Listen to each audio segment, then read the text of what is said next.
عاشت طول حياتها مستنية لحظة نجاح، وتيجي اللحظة في آخر أيامها. دي حكاية هاني فرانسيس. هاني ست أمريكية وشها بريء زي القمر، كانت عايشة في الخمسينيات. صوتها كان بيلم الناس حوالين الراديو زي السحر، لكن حياتها كانت بعيدة جدا عن الأغاني الحلوة. هاني اتولدت سنة 1937. كبرت وهي بتحلم إنها تبقى نجمة مشهورة. باباها كان شايفها هتبقى أم كلثوم بتاعت أمريكا لحد سنة 1958 لما نزلت أغنيتها Who's Sorry Now بقت نجمة أولى، الناس كلها بتسمعها وبتحبها. سنة 1962 هاني سجلت أغنية بسيطة مدتها أقل من دقيقتين اسمها Pretty Little Baby. الأغنية دي كانت مجرد بيسايد لأغنية تانية، يعني أغنية كده احتياطية، حطت في درج الزمن سنين طويلة واتنست تماما، وهي نفسها نسيتها. ليلة من الليالي بعد حفلتها اتعرضت لهجوم واغتصاب مرعب في فندق، والكابوس ده فضل يطاردها سنين طويلة. دخلت بسببه مصحة نفسية وحاولت تنتحر أكتر من مرة. هاني مش بس دي الحادثة الوحيدة اللي في حياتها، كان عندها بيبي صغير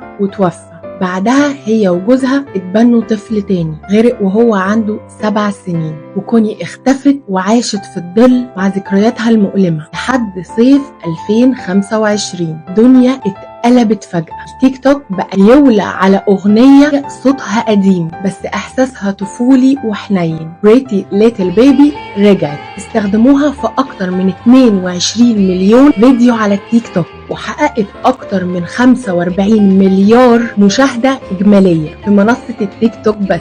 ودخلت سبوتيفاي وعملت ملايين الستريمينج خلال أسابيع، وكانت في مصر من أعلى الترندات، وغيرها أكتر من 65 دولة وصلت فيها للفايرال شارتس باستمرار. الناس بعتولها الفيديوهات وهي ما بقتش فاهمة يعني ايه فايرال ويعني ايه ترند، بس كانت فرحانة زي الطفلة. بس بعد أقل من شهر هاني فرانسيس ماتت وهي عندها 87 سنة بعد ما أغنيتها أخيرا خدت حقها. الحكاية دي مش بس عن صوت حلو، دي عن أمل مؤجل، عن لحظة بتيجي متأخرة بس بتيجي. ودي كانت حكاية هاني فرانسيس اللي شافت قبل ما تموت نجاح فظيع في آخر أيام حياتها، عشان تعلمنا إن النجاح ملهوش عمر وملهوش وقت. متنسيش تتابعيني في بطلة الحكاية عشان كل واحدة عندها حكاية تستاهل تتحكي.